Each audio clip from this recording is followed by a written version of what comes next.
Баршаңызға қайырлы күн. Сіздермен бірге Ақнұр бір жасағаннан шығатын дәмді әрі жұмсақ трайфлдың рецептімен бөлісетін боламын. Ең алдымен 5 жұмыртқамызды миксердің көмегімен жақсылап араластырып аламыз. Көпіргенше дейін және де ағарғанша дейін. Ағарып көпіргеннен кейін үстіне қантты аздан қосып тағы да араластырамыз.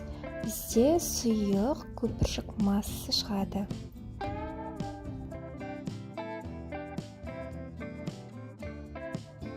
Одан кейін күнбағыс майы мен разрыхлитель ванилин және де какаоны ситадан өткізіп, осылай қосатын боламыз. Бізде шоколадный трайфл пайда болады.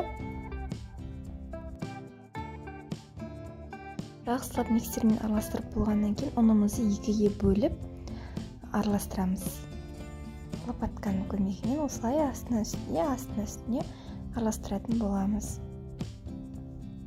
Егер де тестіңіз сұйық болып бара жатса, жаңа граммдаған ұн жетпесе, тағы да ұн қоссаңыз болады, өйткені жұмыртқалар әртүрлі болады.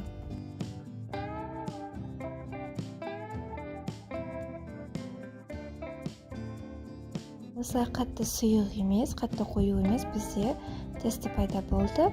Қамырымызды мен дөңгелек тапаға салдым. Кез келген тапаға салсаңыздар болады. Пешімізді арнайы қыздырып қоятын боламыз. 180 градуста 20 минутта пісіріп аламыз. Келесі кезекте бізде кремне творожный сыр мен қантты жақсылап миксердің көмегімен араластырып аламыз. Қант пен творожный сыр бір-біріне сіңісуі керек. Одан кейін міндетті түрде салқын сливкиді қосатын боламыз. Осылайша араластырамыз. Біркелкі крем шыққанға дейін қоюланады. Соған дейін миксердің көмегімен араластыратын боламыз. Менде осындай густой крем шықты, қатты сұйық, қатты қою емес. Одан кейін пісіп тұрған қоржығымызды алып, оны қолдың көмегімен немесе блендердің көмегімен үгітсеңіздер де болады. Маған қолдың көмегімен үгіткен ыңғайлы болды. Одан кейін бізде насадка, кез келген насадканы пайдалансаңыздар болады. Осы кондитерский мешоктың ішіне кремімізді салып аламыз. Және трайфлға арналған арнайы ыдыстарымыздың ішіне бірінші қоржықтарымызды орналастырамыз. Кез келген ыдыс жарай береді. Қоржықтарымызды орналастырғаннан кейін оның үстіне міндетті түрде крем құятын боламыз.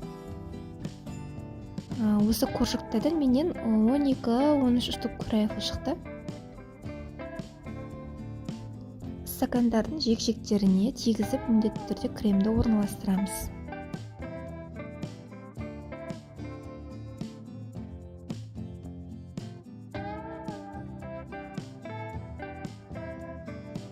Осылайша стаканымыз толам дегенше дейін крем-корж етіп сала береміз.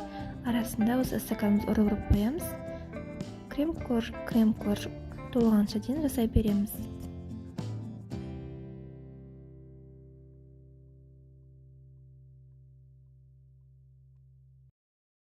Кендерден сатып алмай-ақ, заттарын өзіңіз алып, үйден жасасаңыз, өте дәмді және де қонақтарыңызды таң қалдыратын трайфлдар шығады.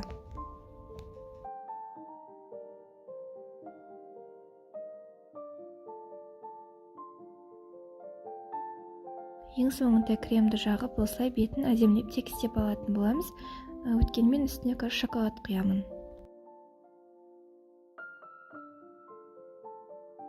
Менде бұл жерде водяное ваннада ерітілген сливки мен озеро шоколады.